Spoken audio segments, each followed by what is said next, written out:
Nothing changes until you respect yourself enough to demand more. That's the truth most people avoid. They want a better life, but keep choosing the same habits, the same excuses, the same comfort that holds them back. Ask yourself honestly, are you proud of the way you're showing up, or are you settling for less than you know you can be? Every time you lower your standards, you send yourself a message that you don't deserve better. But the moment you decide you do, everything shifts. This program is about raising that standard. It's about breaking the cycle of excuses, keeping the promises you make to yourself, and having the courage to walk away from the things that no longer serve you. If you've been waiting for the right time to step up, this is it. Stay with me, because today you'll discover how to finally live at the level you're meant for. Chapter 1. Decide you will no longer accept an average life. Decide you will no longer accept an average life. That is where everything begins. That is the line you draw when you've had enough of drifting through the days and telling yourself tomorrow will be better without ever doing the work to make it better. That is the moment when you stop living by chance and start living by choice. Most people never decide. They get caught in the flow of ordinary living. They make peace with mediocrity, and they tell themselves this is all there is. But life changes the day you tell yourself, I will not accept this anymore. That decision is the foundation of everything that follows. Think about the truth for a moment. How many people wake up each morning feeling tired before the day even begins? How many settle for jobs that drain them, relationships that don't inspire them, routines that keep them stuck? They complain, they blame, but they never decide. They never stand in front of the mirror and say, enough. It takes courage to admit that you've been living under your own potential. It takes honesty to recognize that you've been tolerating less than what you deserve, and it takes strength to choose to rise out of it. But without that choice, nothing moves. Without that choice, the years slip by, and the regret grows heavier. You must begin by telling yourself the truth. Ask, am I proud of the way I'm living right now? Am I satisfied with my energy, my results, my habits, my contribution, my growth? If the answer is no, then it is time to decide. It is time to say, I want more for myself. That single thought can light a fire inside you. Because once you decide, you begin to see options where before there were none. Once you decide, you stop making excuses. You stop waiting for someone to rescue you. You take back control. That's not arrogance, that's responsibility. And responsibility is where self-respect begins. The average life is easy to spot. It is a life of repetition without progress. It is waking up every day only to repeat yesterday without any sense of forward motion. It is being alive, but not fully living. You eat the same, think the same, do the same, and expect change to somehow arrive on its own. That is average. And it slowly breaks a person from the inside out, because the human spirit was built to grow. If you ignore that need, you begin to feel restless, unhappy, even hopeless. But when you decide you will no longer accept an average life, you give yourself permission to grow again. You tell your mind, your heart, and your body, we're going to demand more. Was that for light? Now, what does this decision really look like in real life? It's not shouting or making a dramatic gesture. It's quiet, powerful, and personal. It's the moment when you stop scrolling for hours and decide to use that time to learn something new. It's the moment you push away the unhealthy food and choose a meal that fuels your energy. It's the moment you stop saying yes to everyone who asks for your time and start valuing your own schedule. It's the moment you sit down with your notebook and write down real goals, not just dreams in your head. It is small in action, but massive in meaning. Because each of those moments is you declaring, I don't accept average anymore. Once you make the decision, you must back it up with action. Without action, the decision is just talk. Decide to stop living average, then prove it by how you live your day. Wake up earlier. Read something that makes you smarter. Practice a skill that makes you stronger. Save money instead of wasting it. Exercise discipline when it's easier to be lazy. Those choices build momentum, and momentum builds confidence. Confidence then confirms your decision. You feel it. You see it. You realize you are no longer like the person who was content to just get by. You are becoming someone different, someone stronger, someone who respects themselves enough to grow. And don't think this is about chasing perfection. It's about refusing to stay stuck in the same place. Growth is messy. It requires effort. It requires mistakes. It requires you to face things you would rather ignore. But the reward is that you look back after a month, after a year, after 5 years, and you see progress. You see a life that is not ordinary but intentional. You see yourself becoming someone you once thought was out of reach. All of that comes from one decision made and remade every day. I will not accept an average life. This decision also means cutting ties with the excuses that keep you locked where you are. People say, I wasn't born with the right opportunities. I don't have the support. I don't have the resources.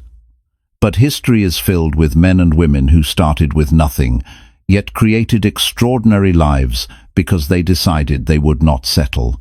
They refused to use lack as a reason to stop. They used it as a reason to push harder. Excuses are the language of average. Responsibility is the language of growth. And the moment you change the language you use with yourself, your life begins to shift. When you decide not to accept average, you also raise your standards. You raise the way you treat yourself. You raise the kind of work you do. You raise the type of people you allow close to you. You raise what you demand from each day. Standards are like a mirror. If they are low, you will live low. If they are high, you will climb higher. And every time you honor a high standard, you earn self-respect. Self-respect is what fuels self-love.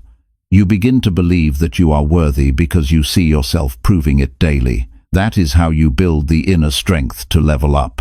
Do not underestimate how hard this decision will feel at first. Comfort pulls at you. Familiarity whispers in your ear. Average is safe. It is easy. It requires nothing of you. Growth feels uncertain, it feels demanding, it feels uncomfortable.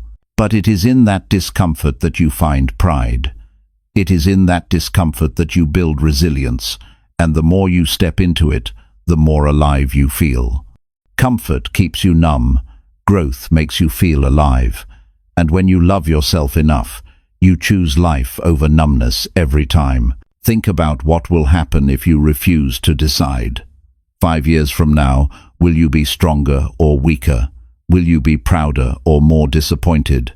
Will you be grateful for the changes you made or regretful that you stayed the same?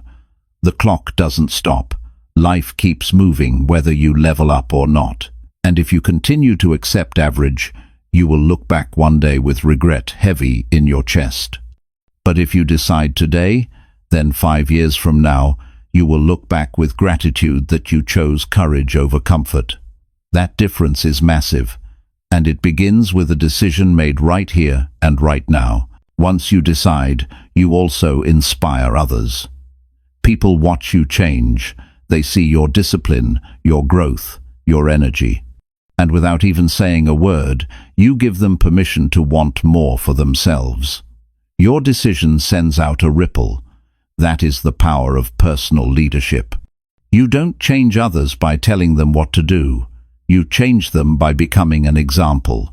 And the only way to become that example is to first decide that average is no longer your home. This decision is not made once and forgotten. It must be renewed daily. Every morning when you wake up, you must remind yourself, today I choose not to live average. Today I choose growth. Today I choose responsibility. Today I choose action. That daily renewal turns your decision into a lifestyle, and once it becomes your lifestyle, you never go back. You couldn't go back because the taste of growth is far better than the numbness of mediocrity. There will be days you feel tired. There will be days you doubt yourself. There will be days when progress feels slow. On those days, remember why you decided in the first place. Remember the pain of being stuck. Remember the emptiness of settling, and then remember the pride of choosing growth. That pride is what keeps you moving. That pride is what tells you you are on the right path. Keep going. Decide you will no longer accept an average life. Say it with conviction. Say it until it becomes part of you. Say it until every choice you make reflects it, and watch how your life begins to transform. Watch how your energy rises. Watch how your confidence grows. Watch how your future expands. That is the power of a single decision. That is the starting point of leveling up. And that is what it means to love yourself enough to demand more from life. Chapter 2. Start backing your own choices without needing validation. Start backing your own choices without needing validation. That's one of the hardest but most freeing steps in your journey to level up. It takes courage to stand behind a decision when no one is clapping for you, no one is encouraging you, and no one is telling you it's the right thing to do. Most people delay their growth not because they don't know what to do, but because they are waiting for approval. They wait for family to understand, friends to agree, co-workers to support, society to nod in approval. But here's the truth. The longer you wait for someone else to tell you it's okay, the longer you stay stuck. Growth is about building the strength to say, I choose this, and that's enough. Think about how many times you knew exactly what you wanted, but you hesitated because you didn't want to upset someone. Maybe you had an idea for your career, but the people around you told you it was too risky. Maybe you wanted to change your lifestyle, but others laughed and said it wouldn't last. Maybe you wanted to cut ties with people who drained you, but guilt kept you from doing it. Those moments eat away at your confidence because every time you betray your own decision to please others, you teach yourself that your voice doesn't matter. You weaken your belief in yourself. And once that belief is gone, you find yourself living by everyone else's expectations, not your own. Backing your own choices is an act of self-respect. It is standing tall and saying, I value my judgment, I value my future, I value my right to choose. Nobody else can live your life for you. Nobody else wakes up in your body, feels your emotions, or carries your responsibilities. So why should they hold more authority over your decisions than you? The moment you realize that validation from others is not required for you to move forward, you gain power. That power changes the way you carry yourself. You no longer beg for agreement. You no longer explain yourself endlessly. You act, and you let the results speak. Now, this doesn't mean you shut yourself off from advice or wisdom. You can listen, you can weigh options, you can consider perspectives, but there is a difference between listening to learn and waiting for permission. One builds knowledge, the other builds dependence. Knowledge strengthens you, dependence weakens you. Strong people listen, but they do not wait. They make the final call themselves. That's the essence of growth, developing the ability to decide and to stand by the decision, no matter how others react. When you stop needing validation, you also stop fearing judgment, and that's when your freedom begins. So many dreams are buried because people are terrified of what others will think. They don't start a business because they fear being called foolish. They don't improve themselves because they fear others will say they've changed. They don't speak their mind because they fear rejection. But every time you let the fear of judgment silence you, you choose to live smaller. You deny yourself the life you could have lived. The irony is, people will judge you no matter what you do. They'll talk when you fail. They'll talk when you succeed. They'll talk when you do nothing, so you might as well build the life you want. Backing your own choices also teaches you responsibility. When you stop blaming others for where you are, when you stop pointing fingers at who didn't support you, when you stop saying, "I would have, but they didn't believe in me," you free yourself. Because as long as you hold others responsible, you have no control. But when you say, "This is my choice, my path, my result," you gain control. And with control comes clarity. You start seeing that your future depends on the quality of your decisions, not the quality of their opinions. This shift won't happen overnight. At first, it feels uncomfortable to stand behind a choice when others disagree. You might feel guilt. You might feel fear. You might feel alone. That's normal. Growth always comes with discomfort, but the more you practice, the stronger you become. Start small. Back yourself in little ways every day. Say no when you mean no. Say yes when you mean yes, even if others don't agree. Speak up when something matters to you. Make decisions about your habits, your money, your time, your health, and then hold to them without explaining them away.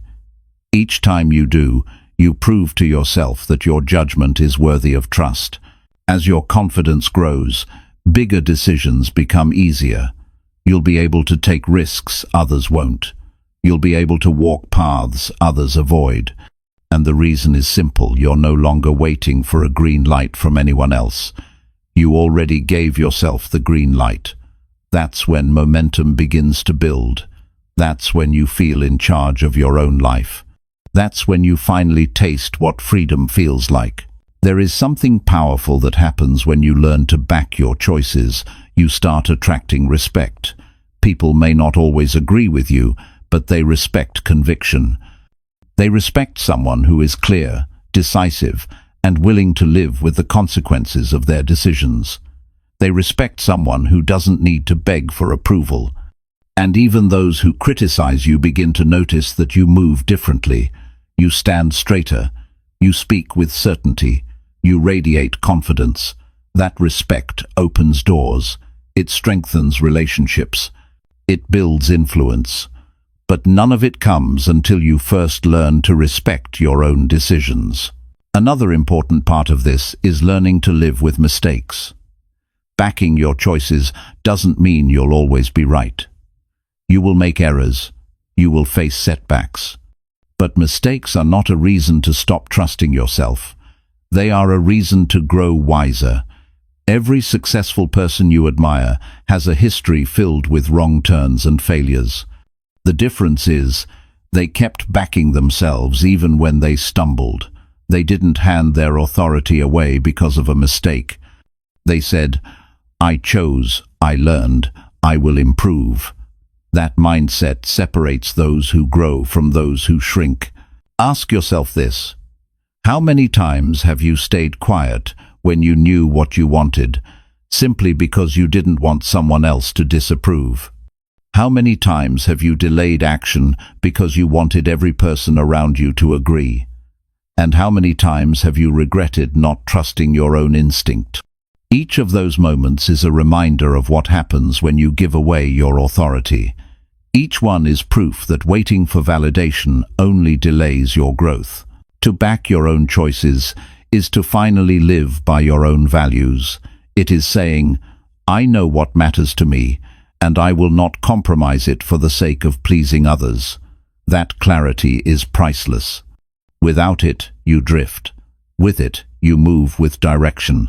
Life is too short to live by borrowed opinions. It is too precious to waste chasing approval.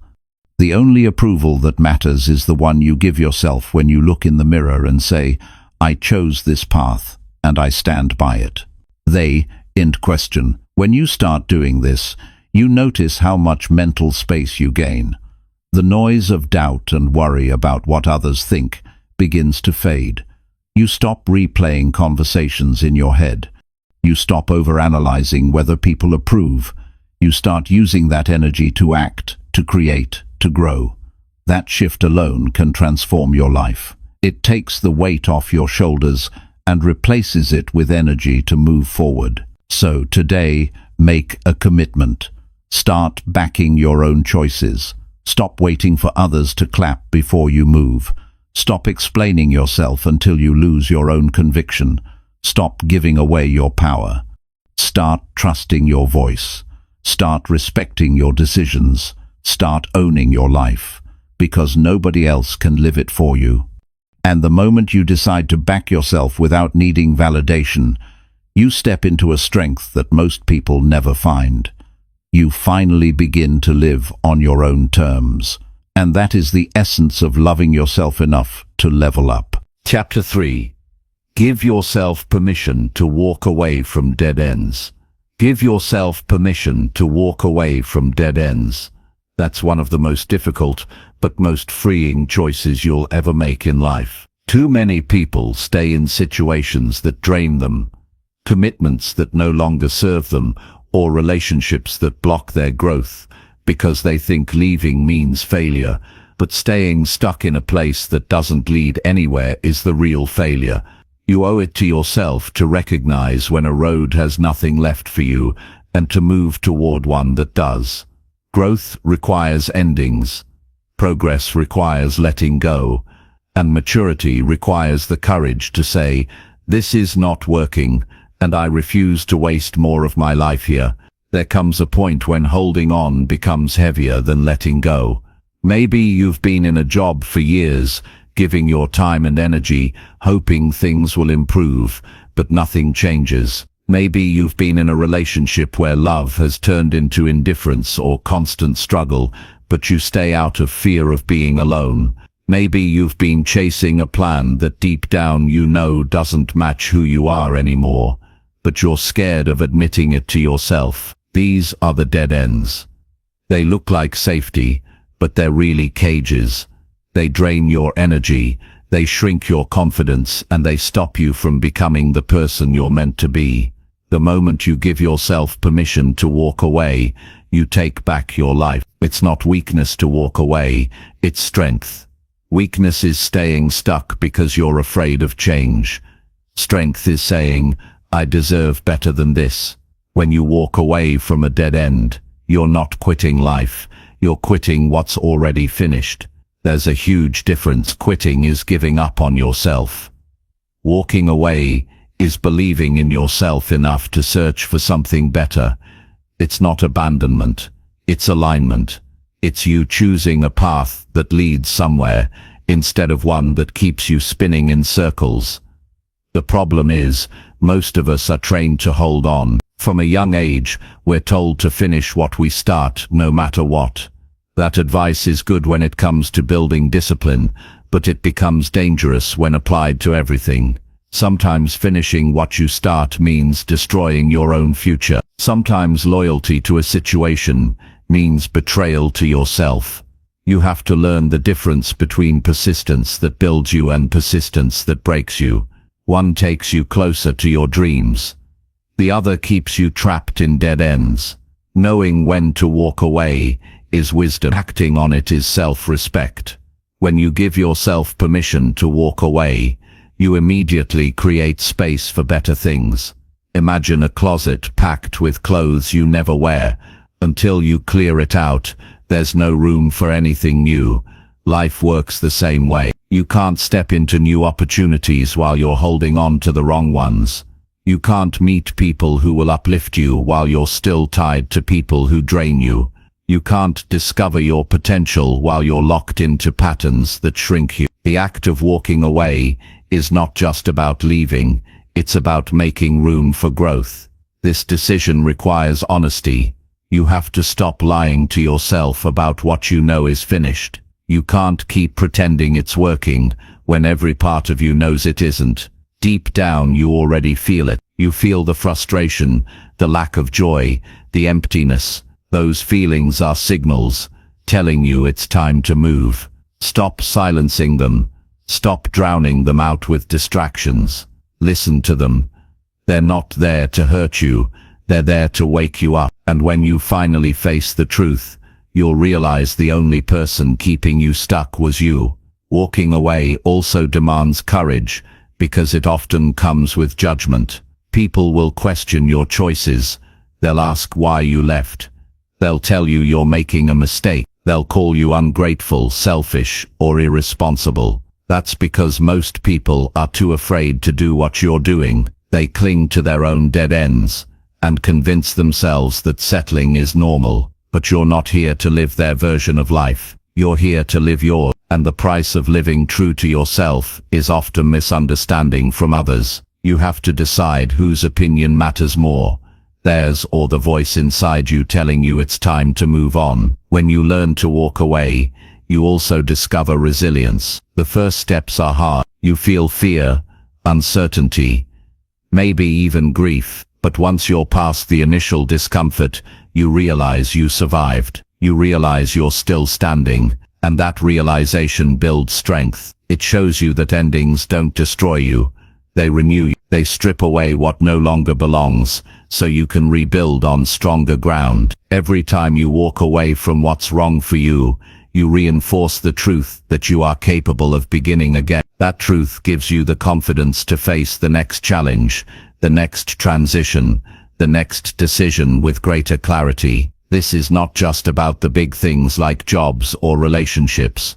It's about daily choices too. Sometimes a dead end is a habit that wastes your time, a routine that keeps you unproductive, a mindset that limits your growth. You have to give yourself permission to walk away from those too. Walk away from the endless scrolling that eats your hours. Walk away from the negative self-talk that poisons your confidence. Walk away from the excuses that keep you from acting. Each time you do, you reclaim your time, your focus, and your energy. Each time you do, you remind yourself that you are not trapped. You are in control. And remember, walking away doesn't mean you have everything figured out. It doesn't mean you know exactly where you're going next. It just means you trust yourself enough to take the first step. You don't need the whole path to be clear before you move. You just need the courage to say, this isn't it. Once you step away, new paths reveal themselves. Opportunities show up. People appear. Ideas spark. But none of that happens if you stay locked into a dead end. The door to the next chapter won't open until you close the one that's already finished. Give yourself the freedom to evolve. What worked for you 5 years ago may not work for you now. Who you were then is not who you are today. Growth means outgrowing certain things. It means admitting that your needs, values, and goals have changed. That's not betrayal. It's progress. Stop holding on to an old version of yourself just because others are comfortable with it. Stop sacrificing your growth just to keep things familiar. You have every right to change. You have every right to move on. You have every right to walk away. If you look back at your life, you'll notice the times you grew the most were often after you left something behind. Leaving a toxic friendship, leaving a draining job, leaving an unhealthy routine. Every ending created a new beginning, and in every beginning, you discovered strength you didn't know you had. That's proof that walking away is not weakness. It's one of the most powerful tools you have for transformation, but it only works if you give yourself permission to use it. So ask yourself right now, where am I stuck? Where am I forcing myself to stay when everything in me knows I should go? Where am I giving time and energy to something that has no future? Those answers are the areas where you need to act. Don't keep waiting. Don't keep hoping that a dead end will somehow turn into a highway. It won't. The longer you stay, the more time you lose. And time is the one resource you can never get back. The choice is yours. You can keep dragging yourself down roads that lead nowhere, or you can take a stand for your future. You can keep tolerating situations that drain you, or you can demand more from life. You can keep living stuck, or you can free yourself. The power is in your hands. Walking away doesn't mean the end of your story.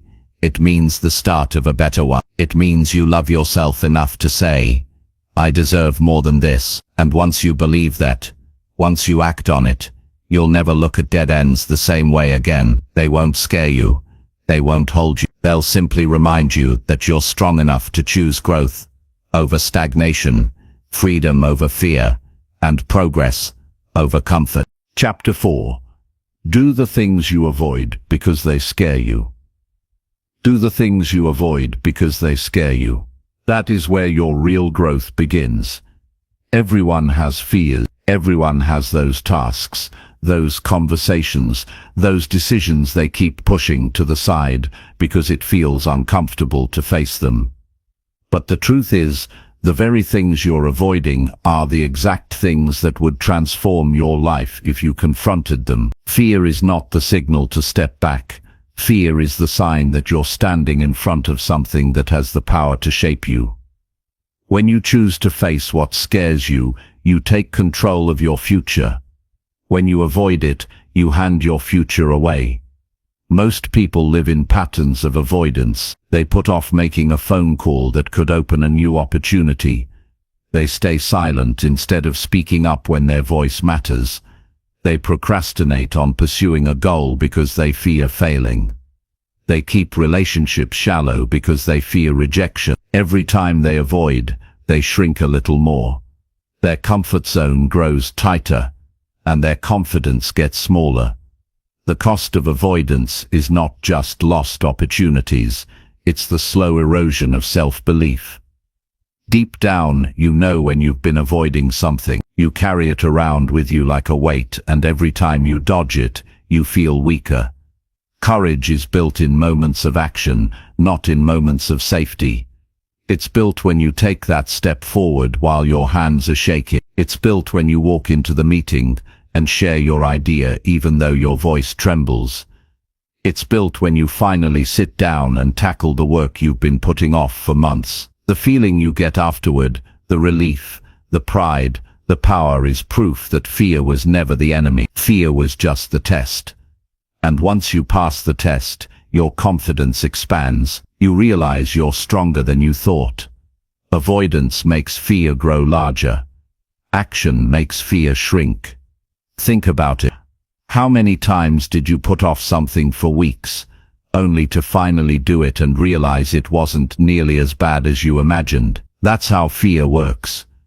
It feeds on hesitation. The longer you wait, the scarier it feels. But the second you step into it, the illusion breaks. You see it for what it really is, a challenge you are capable of handling. You'll never know that truth until you act.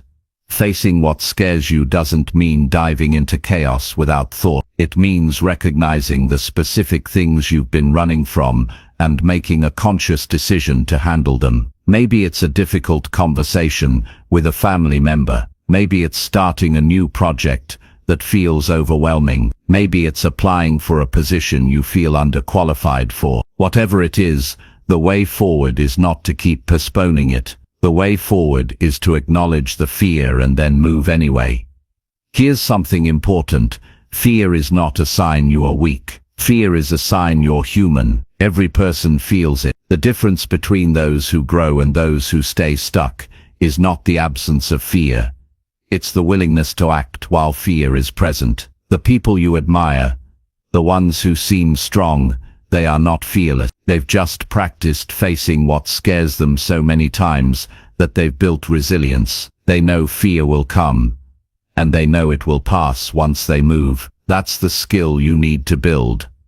You must also understand that fear is not always loud. Sometimes it hides behind excuses. You tell yourself you're waiting for the right time, but that's fear. You tell yourself you need to prepare more before starting, but that's fear. You tell yourself you don't really care about the outcome, but that's fear. Fear wears many masks, but the effect is the same.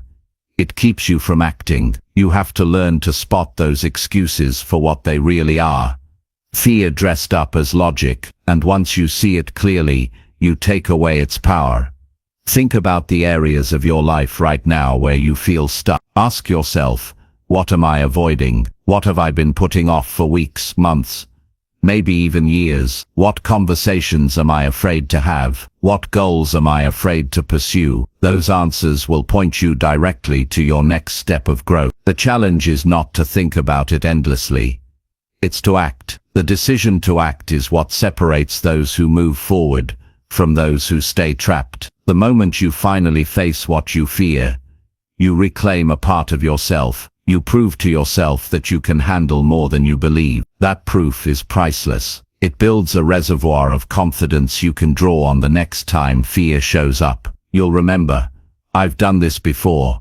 I can do it again. Each time you repeat that cycle, you become stronger, and slowly, the things that once scared you become the things you now do with ease. That is how growth works. It is built one decision at a time, one action at a time, one fear conquered at a time. The reward of facing fear is not just the result you gain, it's who you become in the process. You become someone who doesn't hide from life. You become someone who acts, even when it's hard. You become someone who trusts themselves. That kind of self-trust is the foundation of success. Without it, you will always hesitate. With it you can walk into uncertainty and still move forward. And isn't that what life really requires? The ability to keep moving forward, even when the road is not fully clear. If you want to change your life, look for the fears you've been avoiding, and run toward them. If you've been avoiding public speaking,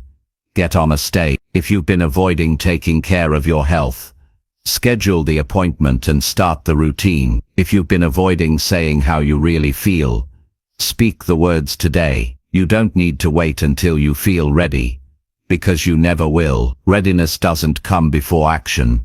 It comes after. You only feel ready once you've already started.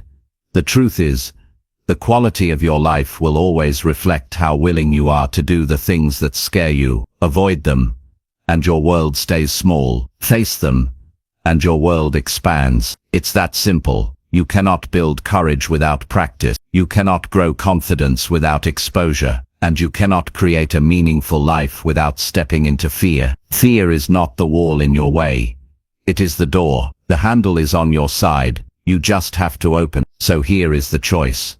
You can keep letting fear dictate your path, or you can take charge of your path by facing it. Every time you choose fear, you stay exactly where you are. Every time you choose courage, you move forward. That's how you level up, not in giant leaps all at once, but in consistent steps into the areas you've been avoiding. Do the things you avoid, because they scare you. Decide today that fear will no longer control your life. Decide that your growth is worth more than your comfort. Decide that your dreams are worth more than your excuses. And then act. Take the phone call. Apply for the opportunity. Have the conversation. Start the habit. Step into the fear, because on the other side of fear is the life you've been wanting all along. Chapter 5. Prove to yourself you can stay consistent every day. Prove to yourself you can stay consistent every day. That is where transformation truly begins. It's not the big bursts of motivation that change your life. It's the steady actions repeated again and again until they become part of you. Many people start strong. They wake up one morning filled with energy. They set a goal. They promise themselves this time will be different. But days pass. Energy fades, distractions creep in, and the old patterns return. The difference between those who achieve lasting change and those who don't is not talent, luck, or even knowledge. It's consistency. It's the ability to keep showing up, even on the days when it feels boring, when it feels slow, when it feels like nobody notices. When you stay consistent, you prove something powerful to yourself, that you can be trusted. Think about it. How often have you told yourself you would change, only to quit halfway through? Every broken promise chips away at your belief in yourself. Every time you give up, you confirm the story that you can't follow through. That's why so many people struggle with confidence. Confidence isn't built by wishing or hoping. Confidence is built by keeping promises to yourself. And the way you keep those promises is through consistency. Each day you follow through, you earn self-respect. Each day you repeat the action, you strengthen your identity. You stop being the person who tries and fails, and you become the person who follows through no matter what. Staying consistent doesn't mean doing everything perfectly. It means refusing to let excuses decide your behavior. There will be days when you're tired, when life throws challenges at you, when you don't feel like doing the work. Those are the days that matter most. Because when you still act in spite of the resistance, you prove that your decisions control your life, not your feelings. Consistency is about taking control of your days instead of letting your days control you. It's about setting the standard that effort will be made every single day, no matter how small, no matter how inconvenient. The power of consistency shows itself over time. You may not notice the impact of one workout, 1 hour of study, one act of discipline, but add those days together, 30 days, 90 days, a year, and the difference is undeniable. Small steps compound, tiny wins accumulate, and before you realize it, you've built a new life. The problem is, most people quit before the results show up. They plant the seeds, but never water them long enough to see growth. Consistency is the watering. Consistency is the daily proof that you care about where you're going. Without it, nothing grows. The real battle is not about what you do, but about proving to yourself that you will do it daily. Imagine the strength you build when you wake up every morning and keep the same commitment, whether it's exercise, reading, saving money, or working on your craft. You no longer question whether you'll do it, you just do it. That removes the mental debate, the wasted energy of deciding over and over. It becomes part of your identity. You stop asking, will I stay disciplined today? And you start saying, I am disciplined. This is who I am. That shift in identity is one of the greatest rewards of consistency. Consistency doesn't have to mean huge actions. It means steady ones. If you want to write a book, commit to a page a day. If you want to get fit, commit to a workout you can maintain. If you want to master a skill, commit to a set time each day to practice. The size of the action matters less than the repetition. A small action repeated daily builds more power than a massive action done once in a while. That's why discipline feels difficult at first, but becomes natural over time. Your brain adapts to patterns. The more consistent you are, the less resistance you face. You've trained yourself into a new way of living. There's also pride in knowing you can rely on yourself. Life will always have uncertainty. But when you build consistency, you create stability inside. No matter what chaos happens around you, you know you'll still wake up and stick to your commitments. That stability is priceless. It reduces stress. It increases focus. It strengthens resilience. You stop living by external conditions and start living by internal decisions. That's how you create progress, even in tough times. One of the hidden benefits of staying consistent is how it changes the way others see you. People respect reliability. They respect the person who shows up again and again. Opportunities come to those who prove they can be counted on. Relationships strengthen with consistency. Trust grows with consistency. Leadership is built on consistency. But the foundation of all that is proving it to yourself first. Before anyone else believes in you, you must believe in yourself, and belief comes from action you repeat. Think about what happens when you don't stay consistent. Every time you skip, delay, or quit, you create doubt. You begin to wonder if you'll ever change. That doubt becomes heavier over time. But when you act every day, you silence that doubt. You create evidence. You can point to your actions and say, I am doing it. I am making progress. I am moving forward. Evidence destroys doubt, and the more evidence you gather, the stronger your belief becomes. The key is to start with commitments you can actually keep. Don't try to overhaul your entire life in one day. Choose a few key habits and focus on them daily. Build the consistency muscle gradually, just like you would train your body. Each day you succeed, you make it easier to succeed the next day. Over time, the chain of wins becomes too strong to break. You don't rely on motivation anymore, you rely on momentum, and momentum carries you when motivation is gone. Consistency is also a form of self-love. It is proof that you care enough about your future to act for it today. It's saying, I value myself enough to keep going. When you show up every day, even in small ways, you affirm your worth. You affirm that your goals matter. You affirm that your life is worth building. That's why staying consistent isn't just about results. It's about identity. It's about living as someone who respects themselves enough to do what they said they would do. There will always be distraction. There will always be reasons to stop. But if you want a life that you're proud of, you have to decide that consistency is non-negotiable. Treat it like breathing, like eating. Something you do every day, no matter what. When you reach that level, you unlock freedom. You don't waste energy doubting yourself. You don't wrestle with guilt. You live aligned with your commitments. That alignment brings peace. So prove to yourself you can stay consistent every day. Don't do it for applause. Don't do it for approval. Do it because you need to know you can rely on you. Do it because the life you want depends on it.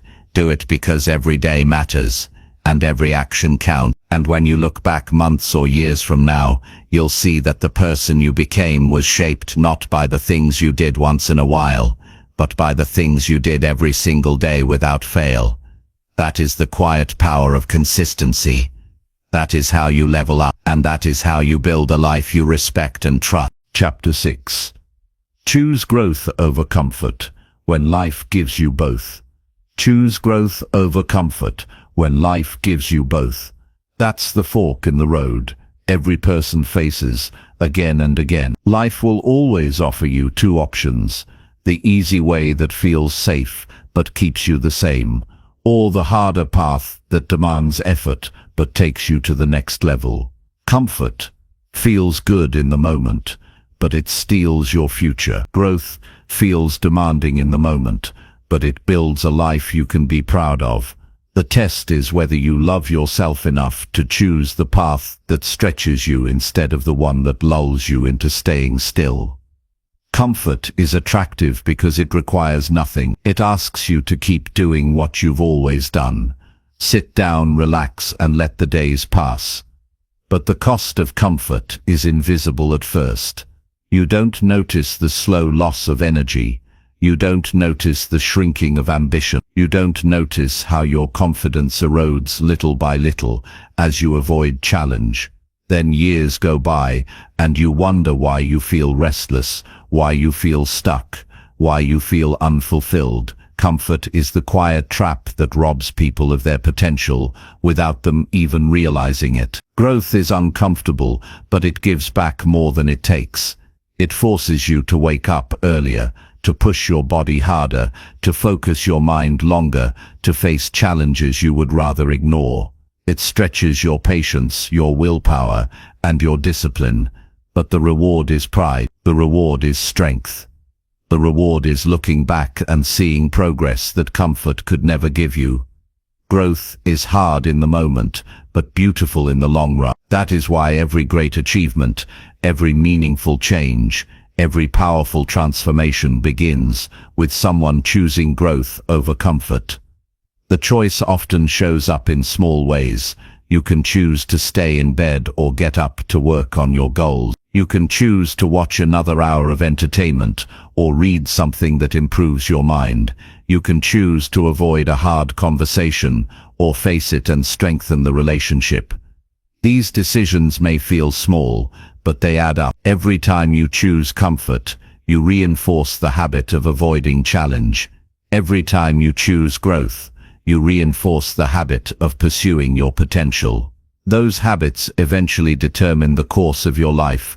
Most people want the rewards of growth, but cling to the habits of comfort. They say they want success, but they avoid the work. They say they want health, but they avoid discipline. They say they want change, but they keep repeating the same choices. That conflict between desire and action keeps them frustrated.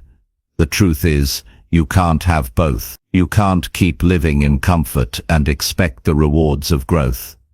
At some point, you must decide which matters more to you, temporary ease or lasting improvement. Choosing growth doesn't mean you never rest. It doesn't mean you burn yourself out. It means you stop letting comfort make your decisions. It means you rest with purpose, not with avoidance. It means you use comfort as recovery, not as a lifestyle. Growth and rest work together when balanced. Comfort only becomes a problem when it becomes the reason you stop moving forward. Every time you pick growth, you build resilience. That resilience shows up in all areas of your life. When challenges come, and they always do, you handle them better because you've trained yourself not to run from difficulty. You know how to lean into discomfort. You've practiced it daily. That practice makes you stronger than the average person who avoids discomfort at all costs. And that strength is what allows you to keep moving when others give up. Growth also builds respect. When you choose the harder path and keep going, people notice. They see your discipline, they see your effort, they see your results. But more importantly, you notice. You start to see yourself differently. You stop doubting whether you're capable. You stop questioning whether you can change. You begin to trust yourself because you've proven that you will choose the difficult but rewarding path over the easy but empty one. That self-respect is priceless. Fear often tries to disguise itself as comfort. You convince yourself you're choosing rest when really you're choosing avoidance. You tell yourself you're fine staying where you are when deep down you know you want more. Fear whispers that the growth path is too risky, too uncertain, too uncomfortable, but growth always carries those feelings at the beginning. The breakthrough is on the other side of the question is, do you listen to fear or do you act in spite of it? You can test yourself by asking a simple question each day. Is this choice making me stronger or weaker? If it makes you stronger, it's growth. If it makes you weaker, it's comfort. Stronger doesn't always mean easier. In fact, it rarely does. Stronger means doing the thing you'd rather avoid because you know it builds you, and every time you make that choice, you build momentum. When you start choosing growth consistently, your world expands. You begin to notice opportunities you never saw before because you're prepared for them. You develop skills you didn't think you could learn. You gain confidence to take on challenges you once avoided. The comfort zone that used to trap you no longer holds you because you've built the courage to step beyond it again and again. That expansion is what makes life exciting. That expansion is what makes you feel alive. Comfort feels good today, but leaves you empty tomorrow. Growth feels tough today, but leaves you fulfilled tomorrow. That's the trade-off you face. Too many people sacrifice their future for the ease of the present. They avoid the short-term discomfort that leads to long-term pride. Then later, they regret it. Regret is the true pain of comfort. It sneaks up years later when the chance is gone. Growth demands effort, but it saves you from regret. It leaves you with gratitude instead of disappointment. Your greatest growth moments will often come right after you make the harder choice. That's the pattern of life. The things you resist most are usually the things that will change you most. The conversation you don't want to have could open new understanding. The challenge you don't want to take could reveal new strength. The discipline you don't want to practice could build new confidence. That is why the practice of choosing growth matters. It ensures you never miss those opportunities. If you truly want to level up, you must train yourself to lean into growth every time you recognize the choice between it and comfort. Ask yourself, will this action push me forward or keep me still? Will this decision challenge me to rise or allow me to remain? Once you answer honestly, act on growth immediately before comfort convinces you otherwise. Action breaks hesitation. Hesitation strengthens comfort. The quicker you move, the easier it gets to build the habit of growth. Over time, growth becomes its own comfort. You start to crave the challenge. You start to enjoy the process of pushing yourself. You start to feel uneasy when you go too long without progress. That's when you know you've transformed. That's when you know you've created a lifestyle of growth instead of a lifestyle of comfort. And that lifestyle will take you places comfort never could. So choose growth over comfort when life gives you both. Do it daily, in the small choices and the big ones. Do it because your future depends on it. Do it because your self-respect depends on it. Do it because comfort may keep you safe, but only growth will make you strong. At the end of your life, you won't remember the easy day. You'll remember the days you stretched, the days you challenged yourself, the days you grew. That's the life worth living. And that life is built one choice at a time, one decision to choose growth over comfort again and again, until it becomes who you are. Chapter 7. Hold yourself to promises you make in private. Hold yourself to promises you make in private. That is where real character is formed. Anyone can talk about goals in public. Anyone can sound disciplined when others are watching. But what defines you is whether you follow through when nobody else knows, when nobody is keeping score, when it's just you and your word. The promises you make to yourself in quiet moments are the ones that shape your future. If you say you're going to wake up early, will you do it when no one else notices? If you say you're going to cut back on bad habits, will you honor it when nobody's around to clap for you? That is the test. The way you treat your private commitments reveals the kind of trust you can build with yourself. So many people live with frustration because they break their own word. They tell themselves they'll start tomorrow, but when tomorrow comes, they don't. They swear this time will be different, yet nothing changes. Over time, this cycle eats away at belief. It creates doubt. It convinces them that they are unreliable. And once you stop trusting yourself, it becomes difficult to attempt anything meaningful. You begin to hesitate before setting new goals because deep down you don't believe you'll keep them. That is why holding yourself to private promises matters. It repairs that trust. It rebuilds the confidence that says, if I say it, I'll do it. The truth is, keeping promises in private isn't glamorous. Nobody gives you recognition for reading another page, running another mile, or saving another dollar. Nobody notices when you decline the distraction and choose discipline, but the results add up quietly. While others are wasting time, you are compounding effort. While others are hoping for change, you are creating it. The outside world may not see it yet, but you feel it. You know you're becoming stronger. And soon enough, the world will see the evidence, because the private victories always show themselves in public results. Breaking promises to yourself has consequences far beyond missed goals. It chips away at self-respect. Every time you lie to yourself, even in small ways, you teach your mind that your own word doesn't matter. Imagine how destructive that is. If you can't trust yourself, who can you trust? But the opposite is also true. When you start honoring your commitments, even the small ones, you rebuild that respect. You carry yourself differently. You stand taller.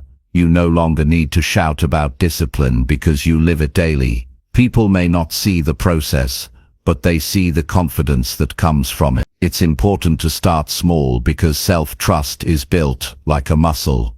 Don't overwhelm yourself with massive commitments you can't realistically keep. Begin with promises you can honor consistently. Tell yourself you'll drink more water each day and follow through. Tell yourself you'll limit screen time for an hour and do it. Tell yourself you'll spend 10 minutes learning something useful and prove it. Those small victories matter more than grand declarations. They build momentum, and once momentum grows, you can tackle bigger promises with certainty. Some of the most life-changing progress happens when you finally begin to follow through in silence. No audience, no applause, just you. That is where discipline is born. That is where identity shifts. You move from being the kind of person who talks about change to the kind who makes it real. And once you identify yourself as someone who keeps their word, you no longer tolerate excuses. You no longer accept quitting. You see your word as law. That mindset alone separates you from the majority who constantly betray themselves without even realizing it. You will face temptation to bend those private promises. The temptation usually comes disguised as something small. You say you'll only skip one workout, you'll only cheat the diet once, you'll only push the task to tomorrow. But the danger is that once you let yourself slide, it becomes easier to do it again. Soon enough, the habit of breaking promises replaces the habit of keeping them. That is why you must treat every promise seriously, no matter how minor it seems. Each one is training for the bigger commitments ahead. Another powerful truth is that holding yourself to private promises builds resilience for the moments when life challenges you. If you've trained yourself to be disciplined when nobody's watching, you'll be prepared when pressure comes. You'll know how to act with integrity because you've already practiced it in silence. The person who only acts disciplined when others are around often collapses when tested. But the person who honors commitments in private has built strength that cannot be shaken. Think about what happens when you stop breaking your own word. Suddenly, you become more decisive. You waste less time. You stop waiting for motivation because action has become automatic. You don't need external validation to move. You trust yourself. That trust reduces doubt and increases confidence. It's like building a bank account of proof. Every time you keep a promise, you deposit evidence that you can rely on yourself. Over time, that account grows so large that nothing can bankrupt your belief. This is why people who appear unstoppable are often just ordinary people who mastered consistency in private. They kept reading, writing, practicing, exercising, saving, even when no one cared. They built habits so strong behind the scenes that by the time others noticed, their results looked extraordinary. But nothing extraordinary happened overnight. It was the daily discipline of keeping promises when no spotlight was on them. That's the difference maker. The hardest part is the beginning. When you're used to breaking promises, it feels normal. Your brain expects you to quit. That's why the first weeks of change feel so heavy. You're fighting years of broken trust. But if you persist, you begin to rewire that pattern. You begin to expect yourself to follow through. And eventually, keeping promises feels easier than breaking them. Because it aligns with your new identity. That shift doesn't just change habits. It changes how you see yourself, and how you see yourself shapes everything else. Ask yourself right now, what promises have I broken to myself lately? Did I skip the healthy choice I said I would make? Did I delay the work I said I'd start? Did I stay in bed after I swore I'd rise early? Each of those moments is a chance to rebuild. Stop making excuses. Stop pretending it doesn't matter. Start taking your word seriously again, because your future is built on those choices. If you can't trust yourself with small promises, how will you ever handle the bigger ones life requires? So start today. Choose one promise. Keep it without exception. Then choose another. Build from there. Over time, you'll discover the pride of living aligned with your word. You'll look back and realize that every bit of growth, every new opportunity, every success can be traced back to the moment you decided to stop lying to yourself. That moment when you held yourself accountable in private and refused to compromise. Hold yourself to promises you make in private, because that is where the battle is truly won. That is where respect is built. That is where confidence is born. And that is where your future is decided. Not in the big speeches, not in the public commitments, but in the quiet moments, where it's just you and your choice. Those moments matter most. Honor them, and you'll create a life of strength, discipline, and fulfillment that no one can take away from you. Chapter 8. Refuse to accept excuses even when they feel easy. Refuse to accept excuses even when they feel easy. That one decision can change the entire direction of your life. Excuses are the most natural response when things get difficult. They roll off the tongue without effort. They justify inaction and they give temporary comfort. But while they feel easy in the moment, they slowly destroy discipline, progress, and self-respect. Every excuse you accept pulls you further from the person you want to become. Every time you allow yourself to believe an excuse, you hand over control of your life. If you want to level up, if you want to live with pride instead of regret, you must draw the line. You must say to yourself, I will not negotiate with excuses anymore. Excuses always come dressed as good reasons. You tell yourself you're too tired, so you'll do it tomorrow. You tell yourself you don't have enough time, so you'll wait for the perfect day. You tell yourself you don't have the resources, the knowledge, the support, and in that moment, the excuse feels justified. But when you zoom out and look at your life, you realize those same excuses repeat year after year. They never end. The excuses keep changing words, but the result stays the same. Nothing moves. Excuses are a comfortable story you tell yourself to stay where you are, and the longer you keep repeating them, the deeper you get stuck. The truth is, everybody has reasons not to act. Life is busy. Circumstances are unfair. Obstacles are real. But the difference between those who create change and those who stay stuck is that the achievers refuse to lean on reasons. They act despite them. They find ways around them. They make no room for excuses because they know excuses weaken resolve. You cannot grow and hold on to excuses at the same time. One will always push the other out. If you want growth, you must push excuses out completely. Think about how much of your time and energy excuses have already stolen. How many opportunities have you missed because you convinced yourself it wasn't the right time? How many times have you delayed your health goals because you said you were too busy? How many times have you let fear disguise itself as an excuse? Each of those moments robbed you of progress, and if you're honest, you know the truth. It wasn't that you couldn't, it was that you didn't want to face the discomfort. Excuses are always rooted in avoiding discomfort, but growth and progress are always rooted in facing it. When you refuse to accept excuses, you take away the option of self-sabotage.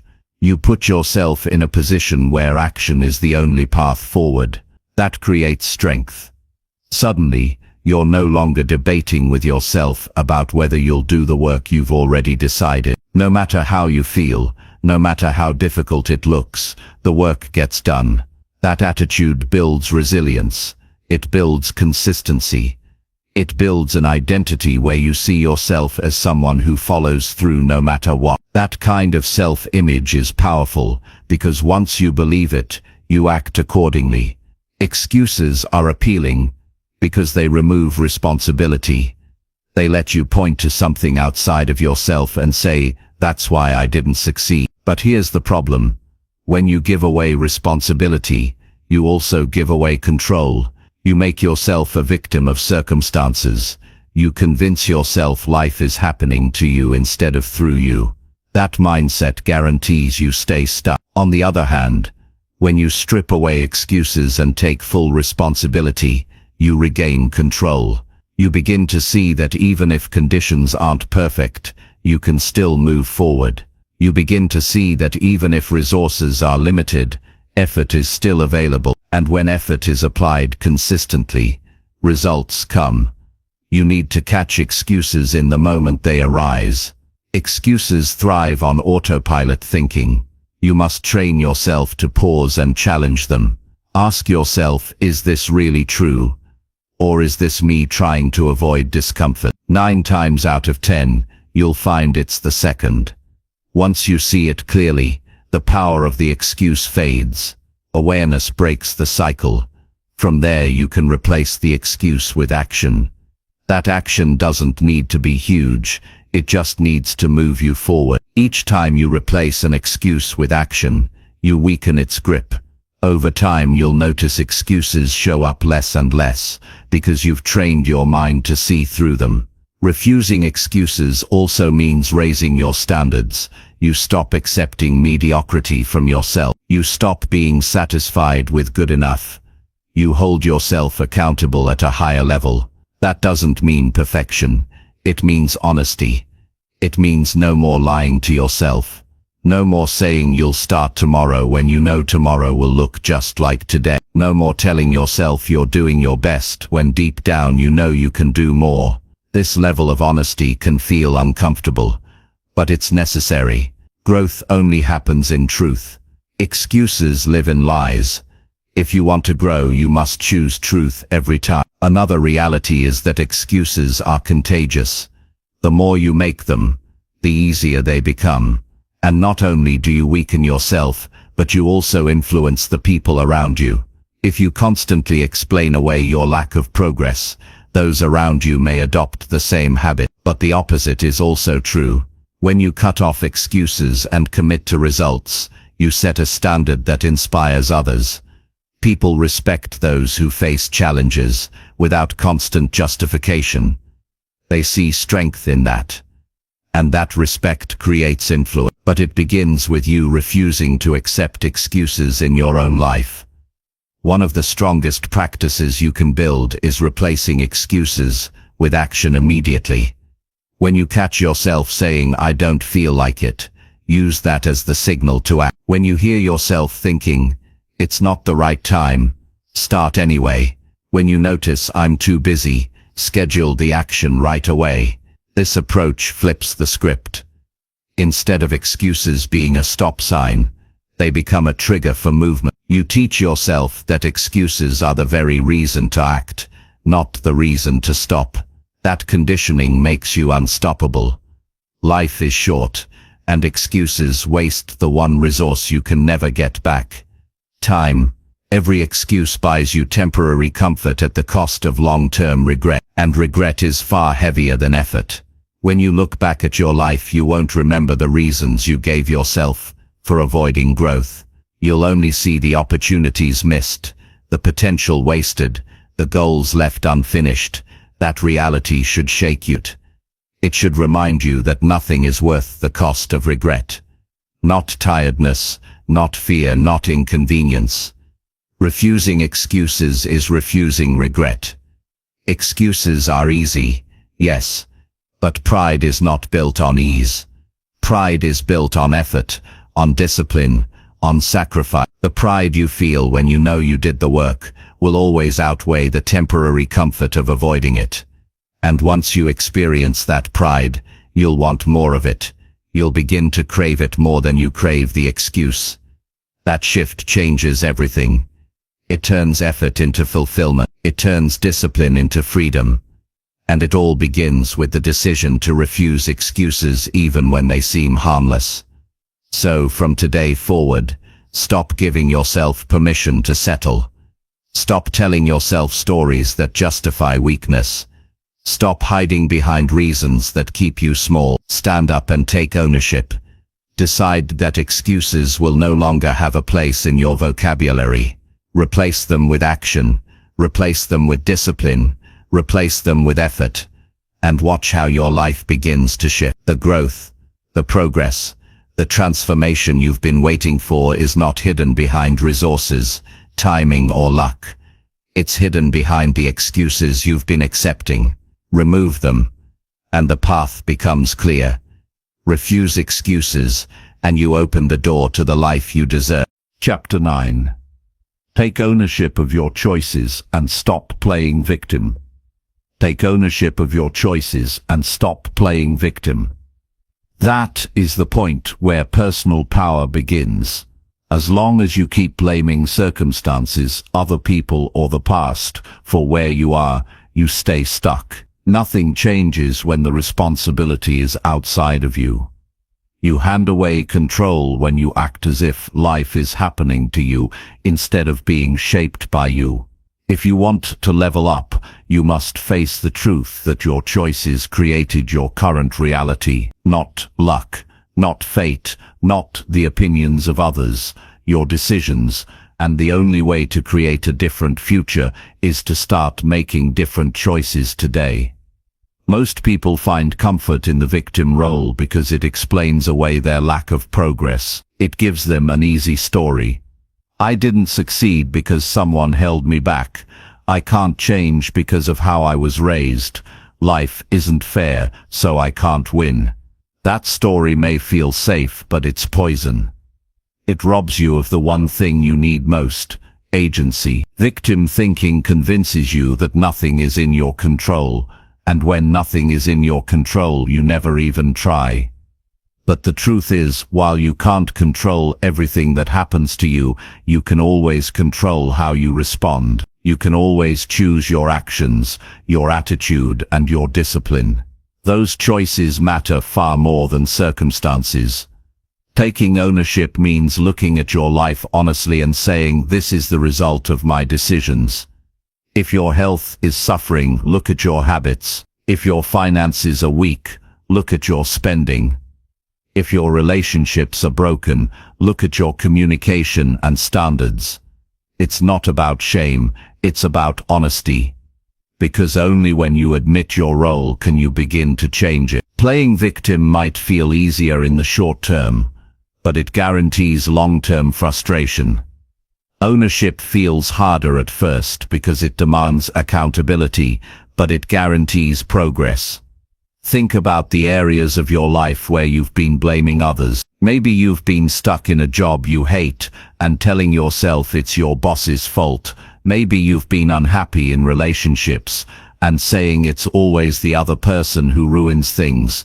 Maybe you've been struggling with money and saying the economy is against you. Those may contain some truth. Circumstances are not always fair. But as long as you use those reasons to avoid responsibility, you stay powerless. Ownership says, yes, this is tough, but my choices from here will determine where I go. That mindset flips the script. Suddenly, you're no longer waiting for life to change, you're making the change yourself. Owning your choices builds strength because it forces you to take control of daily actions. You begin to realize that small decisions shape big outcomes. Skipping a workout isn't just about today, it's about the pattern you're creating. Spending money carelessly isn't just about one purchase, it's about the financial life you're building. Ignoring hard conversations isn't just about avoiding conflict, it's about weakening trust in the long run. Once you recognize the power of your choices, you stop treating them casually. You start treating each one as an investment in your future. Playing victim, on the other hand, keeps you blind to patterns. You keep repeating the same mistakes while telling yourself the world is unfair. And then years later, you look back and wonder why nothing has changed. Ownership breaks that cycle.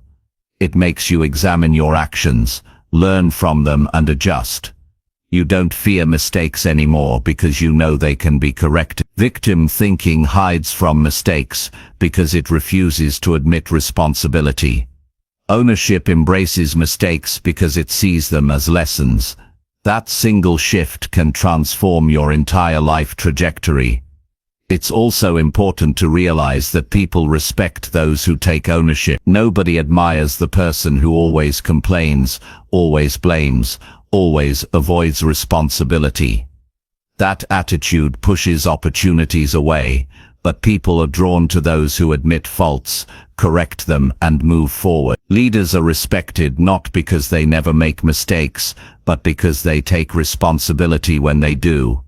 That respect begins with how you treat your own life. If you won't take ownership of your own choices, why would anyone trust you with greater responsibility? When you start living this way, something powerful happens. You begin to feel free. Victim thinking is heavy because you're constantly carrying resentment, bitterness, and excuses. Ownership is lighter. It removes the mental weight because you know you're in control. You know your next action can improve things. You stop waiting for someone else to save you. You stop waiting for conditions to be perfect. You stop waiting for apologies. you act now. That freedom gives you energy. It shifts you from passive to active, from helpless to powerful. Life is unfair. That's true. Some people start with advantages. Some people face more obstacles. But fairness is not the deciding factor. Choices are. There are countless examples of people who started with nothing and built extraordinary lives because they refused to play victim. They refused to let their past define their future. They refused to let obstacles be excuses. They chose ownership, and that choice, repeated daily, created momentum. The same option is available to you. You can focus on what you don't control, or you can double down on what you do. That decision will decide your results. Ownership also builds resilience. When setbacks come, and they always do, you don't collapse. You don't waste time blaming. You look at the situation, accept your role, and ask, what can I do now? That question is powerful. It turns problems into challenges. It turns obstacles into opportunities. It keeps you moving forward while others are stuck in anger or self-pity. Resilient people don't deny difficulty. They simply refuse to let difficulty stop them. That resilience grows out of ownership. One of the most damaging effects of playing victim is that it blinds you to your own potential. You convince yourself that your life is controlled by others, so you stop exploring what you're capable of. Ownership, on the other hand, forces you to test yourself. It forces you to discover strengths you didn't know you had. You'll surprise yourself with how much you can handle once you stop hiding behind excuses. The truth is, you are far more capable than you think. But you'll never know that until you stop playing victim and start owning your part. Ask yourself honestly, where in your life are you avoiding ownership? Where are you still pointing fingers instead of taking control? Where are you still waiting for conditions to change instead of changing yourself? Those answers will show you exactly where you need to act. Don't delay. Don't wait for the perfect moment. The act of taking ownership begins the moment you decide to stop blaming and start doing. That decision alone can create a shift that years of waiting never will. So from today forward, take ownership of your choices. Admit your mistakes without hesitation. Correct them without delay. Refuse to play victim, no matter how tempting it feels. Refuse to give away your power by blaming others. Refuse to live smaller than you could because of excuses. Choose responsibility. Choose accountability. Choose action, because the quality of your life is not written by circumstances, it's written by choices. And once you own that truth, nothing can hold you back. Chapter 10. Keep raising your effort until your life finally matches you. Keep raising your effort until your life finally matches you. That's the final step in building a life of self-respect, discipline, and fulfillment. Too many people settle for half measures. They do enough to get by, enough to look at they're moving forward, but deep down they know they haven't given their full effort. And the truth is, life never rewards half effort with full result. If you want your life to reflect your true potential, your effort must match the level of life you want. Effort is the currency of progress. The more you invest, the more you grow. If you withhold effort, you withhold result. The tragedy is that most people are living lives far below their abilities. They've accepted a routine that doesn't stretch them, a comfort zone that doesn't challenge them, and a standard that doesn't honor their true potential. They know they could do more, but they choose to coast. They hide behind excuses like I'm doing okay, or it's good enough, or I'll start pushing harder when things calm down. But years pass, and nothing changes. The regret builds, the frustration grows, and they begin to feel trapped in a life that doesn't reflect who they are. The solution is simple but not easy.